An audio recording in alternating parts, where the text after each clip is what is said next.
ইয়ম আলাইহিসসালাম তার পুত্র হজরত ঈসা আলাইহিসসালামকে ডেকে বললেন, বাবা, আমার কিছু ফল খেতে ইচ্ছে করছে, তুমি যাও আমার জন্য কিছু ফল নিয়ে আসো। সেই সময় হজরত ঈসা আলাইহিসসালাম এবং তার মা হজরত মরিয়ম আলাইহিসসালাম মরুভূমির মাঝে একটি নির্জন কুটিরে একাকী বসবাস করতেন, তাদের আশেপাশে কোনো ঘরবাড়ি ছিল না। মায়ের আদেশে হজরত ঈসা আলাইহিসসালাম ফল আনতে বেরিয়ে গেলেন। এদিকে হজরত মরিয়ম আলাইহিসসালাম কুটিরের সামনে দাঁড়িয়ে থেকে পুত্রের ফিরে আসার অপেক্ষা করতে লাগলেন। ঠিক এমন সময় মালাকুল মাউত অর্থাৎ মৃত্যুর ফেরেশতা হজরত আজরাইল আলাইহিসসালাম তার সামনে এসে উপস্থিত হলেন। হজরত মরিয়ম আলাইহিসসালাম হজরত আজরাইল আলাইহিসসালামকে দেখে অত্যন্ত ভীত সন্ত্রস্ত হয়ে পড়লেন। আতঙ্কিত কণ্ঠে তিনি জিজ্ঞাসা করলেন, আপনি কে, কি উদ্দেশ্যে এখানে এসেছেন? তখন ফেরেশতা হজরত আজরাইল আলাইহিসসালাম বললেন, আমি মৃত্যুর ফেরেশতা আজরাইল, আল্লাহর নির্দেশে আমি আপনার প্রাণ গ্রহণ করতে এসেছি। দুনিয়াতে আপনার সময় শেষ হয়েছে, এখন আপনাকে পরপারে যাত্রার জন্য প্রস্তুতি নিতে হবে। আজরাইল আলাইহিসসালামের কথা শুনে হজরত মরিয়ম আলাইহিসসালাম বিমর্ষ হয়ে পড়লেন। অতঃপর শান্ত স্বরে বললেন, হে মালাকুল মাউত, আমাকে কিছু সময়ের জন্য অবকাশ দিন, আমি আমার প্রাণের চেয়েও প্রিয় পুত্রকে কিছু ফল আনতে বাগানে পাঠিয়েছি, অল্প সময়ের মধ্যেই সে ফিরে আসবে। দুনিয়া থেকে বিদায় নেওয়ার আগে আমি একবার তার সঙ্গে দেখা করতে চাই।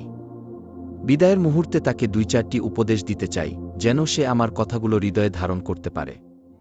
হজরত মরিয়ম আলাইহিসসালাম মিনতি করে বললেন, অনুগ্রহ করে কিছুক্ষণ সময় অপেক্ষা করুন, সে ফিরে এলে এরপর আপনি আমার প্রাণ গ্রহণ করবেন। দুনিয়া থেকে চির বিদায় গ্রহণের পূর্বে তার সাথে একটি বার দেখা করে যেতে চাই এবং বিদায়ের প্রাক্কালে তাকে ২-৪টি উপদেশ বাণী শুনিয়ে দেওয়ার ইচ্ছে রাখি। অতএব সে ফিরে আসুক, এরপরই আপনি না হয় আমার জান কবজ করবেন। তখন মালাকুল মাউত আজরাইল ফেরেশতা বললেন, হে ঈসার জননী, আমার এই কাজে এক মুহূর্ত বিলম্ব করার ক্ষমতা নেই। আল্লাহ রব্বুল আলামিন প্রত্যেকটি প্রাণীর মৃত্যুর জন্য নির্ধারিত সময়ে নির্দিষ্ট করে দিয়েছেন এবং সেই সময়ের মাঝেই তাকে মৃত্যুবরণ করতে হবে। অতএব একটু সময় এগিয়ে দেওয়া বা একটু সময় পিছিয়ে দেওয়া কোনোটাই আমার ক্ষমতার আওতাধীন নয়। আল্লাহ রব্বুল আলামিনের এই আদেশ অনুসারে আমাকে এখনই আপনার জান কবজ করতে হবে। হজরত আজরাইল আলাইহিসসালামের এই কথা শুনে হজরত মরিয়ম আলাইহিসসালাম বললেন, আমি মৃত্যুকে ভয় করি না এবং আমি আল্লাহর আদেশের অবাধ্য নই। কিন্তু দুঃখের বিষয়, শেষ মুহূর্তে পুত্রকে একটি কথাও বলে যেতে পারলাম না এবং তাকে একবারের জন্য দেখে যেতেও পারলাম না। যাই হোক, আল্লাহ যা কিছু করেন সবকিছুই তিনি বান্দার মঙ্গলের জন্য করেন। এরপর তিনি তার জান কবজ করার জন্য হজরত আজরাইল আলাইহিসসালামকে অনুমতি দিলেন। অতঃপর ফেরেশতা আজরাইল আলাইহিসসালাম যথাসময়ে হজরত মরিয়ম আলাইহিসসালামের জান কবজ করে চলে গেলেন। তার প্রাণহীন দেহটি মাটিতে পড়ে রইল। কিছুক্ষণ পর হজরত ঈসা আলাইহিসসালাম জঙ্গল থেকে কিছু ফল নিয়ে কুটিরে ফিরে এলেন এবং তিনি দেখলেন তার জননী মাটিতে শুয়ে আছেন। তিনি ভাবলেন হয়তো তার মা নিদ্রায় গিয়েছেন, তাই তাকে বিরক্ত করলেন না। অনেক সময় অতিবাহিত হওয়ার পর হজরত ঈসা আলাইহিসসালাম তার মায়ের কোনো সাড়া শব্দ না পেয়ে তাকে নাড়া দিলেন। তখন তিনি বুঝতে পারলেন তার মায়ের পবিত্র আত্মা তার দেহ মোবারক ত্যাগ করে পরপারে চলে গিয়েছে। হজরত ঈসা আলাইহিসসালাম তার মায়ের এই রূপ হঠাৎ মৃত্যুতে গভীরভাবে শোকাহত হয়ে পড়লেন। মায়ের বিরহে তিনি অশ্রু বিসর্জন করতে লাগলেন। তার এই করুণ কান্না দেখে বনের পশুপাখিরাও কেঁদে আকুল হয়ে গেল। এভাবে কিছু সময় অতিবাহিত হওয়ার পরে তিনি নিজেকে সামলে নিলেন এবং উপলব্ধি করলেন মায়ের দাফন কাফনের কাজে মনোনিবেশ করা জরুরি। কিন্তু তিনি এমন এক জায়গায় থাকতেন যেখানে দূর দূরান্তে কোনো মানুষ থাকত না। ঈসা আলাইহিসসালামের দিকেই আসছিলেন। তিনি তাদের কাছে তার মায়ের মৃত্যুর সংবাদ জানালেন এবং অনুরোধ করলেন, আমার মায়ের দাফন কাফনের কাজে আমাকে একটু সাহায্য করুন। তারা হজরত ঈসা আলাইহিসসালামের কথা শুনে বললেন, হে আল্লাহর নবী, আমরা মূলত মানুষ নই, আমরা আল্লাহর মনোনীত ফেরেশতা। আমরা আপনার মায়ের দাফন কাফনের কাজে অংশগ্রহণ করার জন্য বেহেশত থেকে এসেছি। আমরা আপনার মা হজরত মরিয়ম আলাইহিসসালামের দাফন কাফনের উপযোগী কাপড়, সুগন্ধি এবং আনুষঙ্গিক জিনিসপত্র সঙ্গে নিয়ে এসেছি। অতঃপর হজরত ঈসা আলাইহিসসালাম ফেরেশতাদেরকে নিয়ে তার মায়ের দাফন কাফনের কার্য সম্পন্ন করলেন। মায়ের ইন্তেকালের কিছুদিন পর হজরত ঈসা আলাইহিসসালাম বায়তুল মুকাদ্দাসে ফিরে আসেন। সেখানে কিছুদিন অতিবাহিত হওয়ার পর আল্লাহ রব্বুল আলামিন তার প্রতি ওহী নাজিল করলেন এবং তাকে নতুন শরিয়াত এবং ইনজিল কিতাব দান করলেন। এরপর আল্লাহ রব্বুল আলামিন তাকে আদেশ করলেন, হে ঈসা, তুমি তোমার এই নতুন শরিয়াত এবং ইনজিল কিতাব অনুযায়ী মানুষকে দ্বীনের পথে আহ্বান করতে থাকো। আল্লাহ রব্বুল আলামিনের আদেশ মোতাবেক একদিন হজরত ঈসা আলাইহিস সালাম একটি জনসমাবেশে উপস্থিত হয়ে বললেন, হে আল্লাহ তাআলার বান্দারা, পূর্ববর্তী বিধান অনুসারে আমার নিকটে নতুন কিতাব এবং শরিয়াত নাজিল হয়েছে।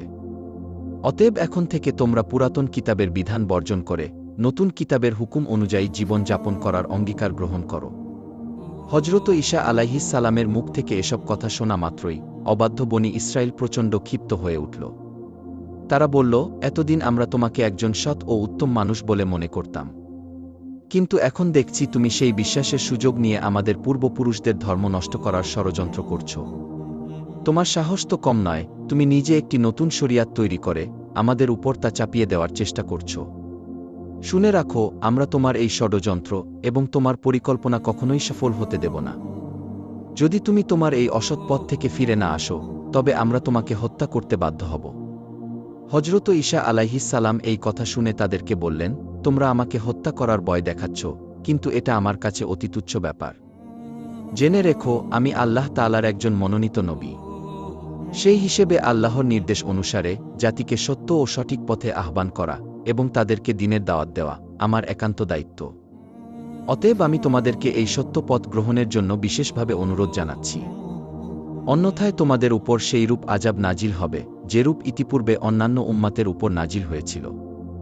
অতঃপর নবীর এই নতুন শরিয়াতের কথা প্রচার হওয়ার সাথে সাথে বনী ইসরায়েলদের মাঝে বিভিন্ন ধরনের আলোচনা এবং সমালোচনা শুরু হল। কিছু অবাধ্য লোক নবীর বিরোধিতায় মেতে উঠল, আবার কিছু লোক হজরত ঈসা আলাইহিস সালামের নিকটে এসে কালিমা পড়ে ইসলাম ধর্ম গ্রহণ করল। নবী তার অনুসারীদের সামনে অসংখ্য মোজেজা প্রদর্শন করলেন। তার দেখানো মোজেজাগুলোর মধ্যে অন্যতম ছিল মৃত ব্যক্তিকে জীবিত করা, জন্মগত অন্ধকে সুস্থ করে তোলা, কুষ্ঠ রোগীকে আরোগ্য দান করা এবং মাটি দিয়ে পাখি তৈরি করে তাতে প্রাণ সঞ্চার করা। নবীর এইসব আশ্চর্যজনক নিদর্শন দেখে বহু মানুষ সত্যের পথে ফিরে এল। তবে যারা একগুঁয়ে এবং দুর্ভাগা ছিল, তারা এত সব স্পষ্ট প্রমাণ দেখেও নবীর বিরোধিতায় লিপ্ত রইল। যখন নবীর বিরোধী বনী ইসরাইল হজরত ঈসা আলাইহিস সালামকে হত্যার ষড়যন্ত্র করতে লাগল, তখন তার অনুসারী মুসলিমগণ তাদের সতর্ক করে বললেন, তোমরা ইতিপূর্বে হজরত জাকারিয়া এবং হজরত ইয়াহিয়া আলাইহিস সালামকে হত্যা করেছ, আর এখন তোমরা হজরত ঈসা আলাইহিস সালামকে হত্যা করতে চাইছ। এটা জাতির জন্য একটি ভয়ানক এবং বিপজ্জনক তৎপরতা। তোমরা এই তৎপরতা ও ষড়যন্ত্র থেকে ফিরে আসো। হজরত ঈসা আলাইহিস সালাম অবশ্যই আল্লাহর একজন খাস নবী। তিনি তোমাদের সামনে যে সকল মোজেজা প্রদর্শন করেছেন সেগুলো তার নবী হওয়ার প্রমাণের জন্য যথেষ্ট। অপর একদিন হজরত ঈসা আলাইহিস সালাম একটি জনসমাবেশে উপস্থিত হয়ে বললেন, হে আল্লাহর বান্দারা, আল্লাহ তাআলা হজরত মুসা আলাইহিস সালামকে শনিবার দিন ইবাদাতের জন্য নির্দিষ্ট করে দিয়েছিলেন, আর তিনি আমাকে দিয়েছেন রবিবারের দিন। অতএব রবিবারের দিন তোমরা সকল কাজকর্ম ও ব্যবসা বাণিজ্য পরিত্যাগ করে একমাত্র আল্লাহ রব্বুল আলামিনের ইবাদত করবে। এই দিনে তোমরা আল্লাহ তাআলার কিতাব তিলাওয়াত করবে, মানুষকে সৎ কাজের আদেশ দেবে এবং মন্দ কাজ থেকে ফিরিয়ে রাখবে। কোনরূপ পার্থিব কাজে মনোনিবেশ করা যাবে না। এই হুকুম অমান্য করলে আল্লাহ রব্বুল আলামিন তোমাদের উপর অসন্তুষ্ট হবেন এবং তোমাদের উপর তার শাস্তি, বিপদাপদ এবং কঠিন আযাব আসার সম্ভাবনা বেড়ে যাবে। অতএব হে বনী ইসরায়েল সম্প্রদায়, তোমরা আমার এই দাওয়াত কবুল করো এবং মনোযোগ সহকারে এই বিধানের উপর আমল করো। তিনি আরও বললেন, হে বনী ইসরায়েলের ভাইয়েরা, আমি তোমাদেরকে আরও একটি সুসংবাদ দিতে চাই। তোমরা জেনে রাখো, আল্লাহ রব্বুল আলামিন আমার উপর যে কিতাব নাজিল করেছেন, আমি তার হুকুম প্রতিষ্ঠিত করার জন্য দিন রাত চেষ্টা চালিয়ে যাব। তবে আমার পর তোমাদের নিকটে আরও একজন মহান নবী আগমন করবেন, আমি তার সুসংবাদ তোমাদের কাছে রেখে যাচ্ছি। তার নাম হবে মুহাম্মদ, তিনি হবেন পৃথিবীর সর্বশ্রেষ্ঠ এবং সর্বশেষ নবী। যদি তোমাদের কেউ তার যুগে উপস্থিত থাকো, তাহলে তোমরা অবশ্যই তার দ্বীন এবং ধর্ম গ্রহণ করবে। যে ব্যক্তি তার আনুগত্য করবে সে হবে সর্বাপেক্ষা সম্মানিত ব্যক্তি। তার উপর এক মহান কিতাব অবতীর্ণ করা হবে, যার নাম হবে আল কুরআন। যে ব্যক্তি সেই কুরআন পাঠ করবে এবং তদ অনুযায়ী আমল করবে, সে অসংখ্য সওয়াব ও মর্যাদার অধিকারী হবে। তোমরা সেই নবীর প্রতি হৃদয়ের গভীর থেকে দরুদ ও সালাম পাঠ করবে, কেননা তিনি এমন একজন নবী যার প্রতি স্বয়ং আল্লাহ তাআলা এবং ফেরেশতারাও দুরূদ পাঠ করেন। সেই নবীকে আল্লাহ রব্বুল আলামিন তার হাবিব বা দোস্ত বলে আখ্যায়িত করেছেন। আল্লাহ রব্বুল আলামিন যদি তাকে সৃষ্টি না করতেন, তাহলে আসমান ও জমিন কিছুই সৃষ্টি করতেন না। অতএব তোমরা এর মাধ্যমে বুঝে নাও তার মান ও মর্যাদা কতটা সুউচ্চ। আমি একজন নবী হওয়া সত্ত্বেও সেই আখেরি নবীর একজন সাধারণ উম্মতের অন্তর্ভুক্ত হওয়ার জন্য অত্যন্ত আগ্রহী। যদি আল্লাহ রব্বুল আলামিন আমার এই প্রার্থনা কবুল করেন, তাহলে আমি নিজেকে অত্যন্ত সৌভাগ্যবান মনে করব। ধর্মদ্রোহী বনী ইসরাইল হজরত ঈসা আলাইহিস সালামের বক্তব্য শুনে বলল, এ তো দেখছি হজরত মুসার শরীয়তকে বাতিল করে নিজে এক নতুন শরীয়ত প্রবর্তনের মাধ্যমে রাজনৈতিক ক্ষমতা দখলের ষড়যন্ত্র করে চলেছে। এছাড়াও নতুন এক শ্রেষ্ঠ নবীর আগমনের কথা বলে আমাদেরকে তার দিকে আকৃষ্ট করার চেষ্টা করছে। আমরা এই দুর্বিসন্ধির জাল ভেদ করে তার গোপন উদ্দেশ্য সম্পর্কে অবগত হতে সক্ষম হয়েছি। অতএব দেশের বাদশার নিকটে তার এই ষড়যন্ত্রের কথা খুলে বলা উচিত। এমন অবস্থায় আমাদের আর বিলম্ব করা ঠিক হবে না, অতি সত্বর এই খবর বাদশাকে জানিয়ে এর সমুচিত শাস্তির ব্যবস্থা গ্রহণ করা উচিত। তখনকার সময়ে বায়তুল মোকাদ্দাস এবং জেরুজালেম রাজ্যের বাদশাহ বনী ইসরায়েলের কন্ট্রোলে ছিল। বনী ইসরায়েলের বাদশাহ হজরত ঈসা আলাইহিস সালাম এবং তার অনুসারীদের ঘোর বিরোধী ছিল। বনী ইসরায়েলদের মধ্যে যখন এরূপ চরম দ্বন্দ্বমুখর পরিবেশের সৃষ্টি হল, তখন সে হজরত ঈসা আলাইহিস সালাম এবং তার অনুসারীদেরকে চিরতরে দুনিয়া থেকে মুছে দেওয়ার জন্য ধর্মদ্রোহিতায় লিপ্ত হল। হজরত ঈসা আলাইহিস সালাম এবং তার অনুসারীদেরকে কিভাবে দুনিয়ার জমিন থেকে চিরদিনের জন্য নিশ্চিহ্ন করে দেওয়া যায়, এই ব্যাপারে বাদশাহ একদিন একটি গোপন মিটিং ডাকল। বাদশাহ সেই মিটিংয়ে বলল, তোমাদের পূর্বপুরুষদের ধর্মকে নিশ্চিহ্ন করে দেওয়ার জন্য যে লোকটি ষড়যন্ত্রে লিপ্ত হয়েছে, তাকে এবং তার অনুসারীদেরকে এই দুনিয়ার জমিন থেকে নিশ্চিহ্ন করা আমাদের একান্ত দায়িত্ব এবং কর্তব্য। এরা নবীদের শত্রু এবং আল্লাহর শত্রু। তোমরা নিশ্চিন্তে থাকো, এই ব্যাপারে তোমাদের যত সাহায্য প্রয়োজন আমি সর্বোচ্চ সাহায্য করতে প্রস্তুত। কারণ আমি জানি এদেরকে নিধন করা সওয়াবের কাজ এবং এতে অংশগ্রহণ করতে পারলে নিজেকে ধন্য মনে করব। বাদশার উৎসাহ ও সমর্থনের পর সবাই সিদ্ধান্ত নিল, হজরত ঈসা আলাইহিস সালাম এবং তার অনুসারীদেরকে এই দুনিয়ার জমিন থেকে নিশ্চিহ্ন করে ফেলতে হবে। সেই লক্ষ্যে তারা নবীকে হত্যা করার পরিকল্পনা গ্রহণ করল। পরের দিন থেকে তারা হজরত ঈসা আলাইহিস সালামের প্রতি কঠোর নজরদারি শুরু করল। প্রতিনিয়ত তার চলাফেরার উপর তীক্ষ্ণ দৃষ্টি রাখল, যেন একাকী পেলেই তাকে আক্রমণ করা যায়। ধর্মদ্রোহীরা পালাক্রমে পাহারা দিতে লাগল এবং নবীকে একা পাওয়ার সুযোগ খুঁজতে লাগল। হজরত ঈসা আলাইহিস সালামের অনুসারীরা যখন লক্ষ্য করলেন বনী ইসরায়েল তাকে হত্যা করার জন্য উঠে পড়ে লেগেছে, তখন তারা নবীর নিরাপত্তার দায়িত্ব গ্রহণ করলেন। ফলে শত্রুরা তাকে একাকী পাওয়ার কোনো সুযোগ পেল না। অবশেষে অবাধ্য বনী ইসরায়েল সিদ্ধান্ত নিল, নবীর সঙ্গে সঙ্গে তার অনুসারীদেরও হত্যা করতে হবে। যেহেতু নবীর প্রহরীরা সব সময় নিরস্ত্র থাকতেন, তাই তাদেরকে হত্যা করা কঠিন হবে না বলে তারা মনে করল। অতঃপর একদিন হজরত ঈসা আলাইহিস সালাম তার সঙ্গীদের নিয়ে একটি ঘরে আশ্রয় নিলেন। এই খবর পেয়ে বনী ইসরায়েল দ্রুত দলবদ্ধ হয়ে সেই ঘরটি ঘেরাও করল এবং হজরত ঈসা আলাইহিস সালামকে হত্যার জন্য চূড়ান্ত পরিকল্পনা করল। এই সময় আল্লাহ রব্বুল আলামিন একটি মহামহিম ফয়সালা করলেন, তিনি তার নবীকে আসমানে তুলে নেবেন। এই মর্মে আল্লাহ তাআলা হজরত জিবরাইল আলাইহিস সালামকে আদেশ দিলেন, হে জিবরাইল, তুমি যাও, আমার নবীকে সম্মানের সঙ্গে আসমানে তুলে নিয়ে আসো। আল্লাহ তাআলার আদেশ পেয়ে হজরত জিবরাইল আলাইহিস সালাম তাৎক্ষণিক সেই ঘরের ছাদ ভেদ করে হজরত ঈসা আলাইহিস সালামের কাছে উপস্থিত হলেন এবং তিনি বললেন, হে নবী, আপনার বিষয়ে আল্লাহ রব্বুল আলামিন চূড়ান্ত সিদ্ধান্ত নিয়েছেন, আপনাকে এখনই আমার সঙ্গে আসমানে উঠে যেতে হবে। হজরত ঈসা আলাইহিস সালাম আল্লাহর আদেশ মেনে হজরত জিবরাইল আলাইহিস সালামের সঙ্গে আসমানে যাওয়ার প্রস্তুতি নিতে লাগলেন। আলবিদায়া ওয়ান নিহায়া কিতাবে বর্ণিত করা হয়েছে, হজরত জিবরাইল আলাইহিস সালাম তখন হজরত ঈসা আলাইহিস সালামকে একটি সাদা মেঘ খণ্ডের উপর উঠিয়ে আসমানে নিয়ে চলে গেলেন এবং নবীকে সোজা চতুর্থ আসমানে তুলে বিশ্রামের জায়গা করে দিলেন। এদিকে বনী ইসরায়েলেরা দীর্ঘ সময় ঘরটি ঘেরাও করে রাখার পর যখন দেখল হজরত ঈসা এবং তার অনুসারীরা ঘর থেকে বের হচ্ছে না, তখন তাদের সর্দার একটি খোলা তরবারি নিয়ে লাফাতে লাফাতে ঘরের মধ্যে ঢুকে পড়ল।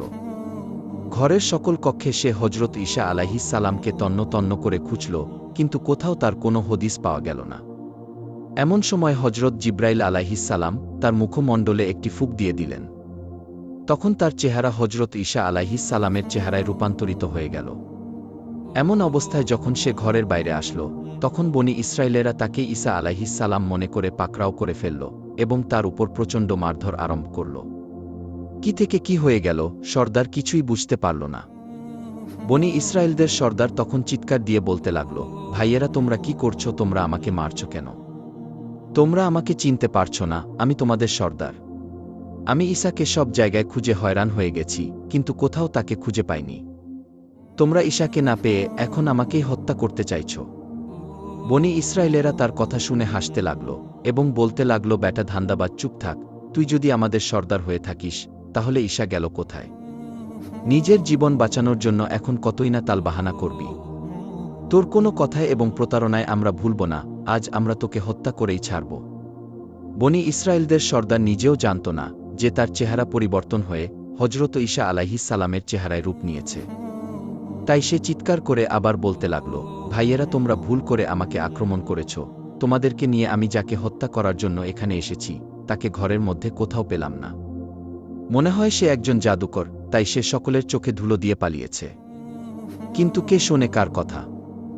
বনি ইসরায়েল তাদের সর্দারের উপর এইভাবে কিছুক্ষণ নির্যাতন চালানোর পর তাকে শুলে চড়ানোর জন্য সমস্ত ব্যবস্থা গ্রহণ করে ফেলল।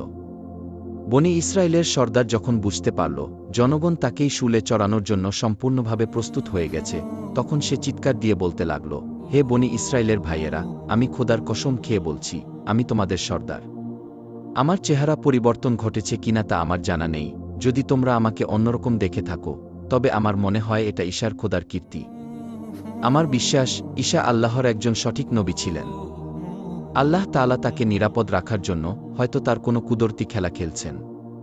যখন বনি ইসরায়েলের সর্দার হজরত ঈসা আলাইহিস সালামকে আল্লাহর সঠিক নবী বলে এই উক্তি পেশ করল, তখন বনি ইসরায়েলেরা আরও ক্ষিপ্ত হয়ে গেল এবং তারা কাল বিলম্ব না করে তাদের সর্দারকে তখনই শুলে চড়িয়ে দিল। তাদের সর্দার শুলের মধ্যে বাঁচাও বাঁচাও বলে চিৎকার করতে লাগল, কিন্তু কেউ তার আর্তনাদ শুনল না। অতঃপর তারা তাকে শুলে চড়িয়ে তার প্রাণবায়ু নিভিয়ে দিল। এই দৃশ্য দেখার জন্য অসংখ্য জনতা সেখানে ভিড় করেছিল। যখন বনি ইসরায়েলের সর্দারকে শুলবিদ্ধ করে হত্যা করা হলো, তখন অধিকাংশ লোকের মনে হল এটা হজরত ঈসা নয়, বরং এটা বনি ইসরায়েলের অবাধ্য সর্দার। আবার কিছু বনি ইসরায়েল মনে করতে লাগল ঈসাকেই হত্যা করা হয়েছে। এটা নিয়ে তাদের নিজেদের মধ্যে ভীষণ বিবাদ এবং তলোয়ারবাজি আরম্ভ হল।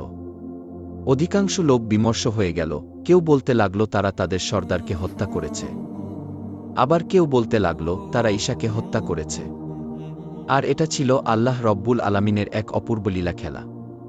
এই অবস্থা দেখে হজরত ঈসা আলাইহিস সালামের অবর্তমানে বহু বনি ইসরায়েল হজরত ঈসা আলাইহিস সালামের উপর ঈমান আনল এবং তারা কালেমা পাঠ করে হজরত ঈসা আলাইহিস সালামের শরীয়তের উপর জীবনযাপন করার জন্য অঙ্গীকারবদ্ধ হল। কিন্তু হজরত ঈসা আলাইহিস সালাম এখন কোথায় আছেন তার প্রকৃত অবস্থা সম্পর্কে সকলে চিন্তিত হয়ে গেল এবং অনেকে তার সন্ধানে ব্যস্ত হয়ে পড়ল। অনেকে নবীর খলিফাদের কাছ থেকে তার প্রকৃত অবস্থা জানতে চাইল। তারা তাদেরকে জানিয়ে দিলেন আল্লাহ রব্বুল আলামিন তার নবীকে সসম্মানে চতুর্থ আসমানে উঠিয়ে নিয়ে গেছেন। পরবর্তীতে আল্লাহ রব্বুল আলামিন পবিত্র কুরআনুল কারীমের মাধ্যমে হজরত ঈসা আলাইহিস সালামকে জীবিত অবস্থায় দুনিয়া থেকে তুলে নেওয়ার ঘটনাটি মানব জাতিকে জানিয়ে দিয়েছেন। হাদিস শরীফে বর্ণিত আছে, শেষ জামানায় পৃথিবীতে দাজ্জাল নামের একজন শক্তিশালী কাফেরের আবির্ভাব ঘটবে। সে চমক লাগানো কিছু দৃশ্য মানুষকে দেখাবে, সে মানুষের মৃত পিতা মাতাকে জীবিত করে দেবে। আসমানকে বৃষ্টি বর্ষণ করতে বললে আসমান বৃষ্টি বর্ষণ করবে।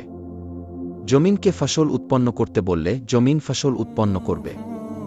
দাজ্জালের এই সকল কেরামতি দেখে অধিকাংশ মানুষের ঈমান নষ্ট হবে, মানুষ তার প্রতি ঈমান আনবে এবং তাকে আল্লাহ বলে বিশ্বাস স্থাপন করতে থাকবে।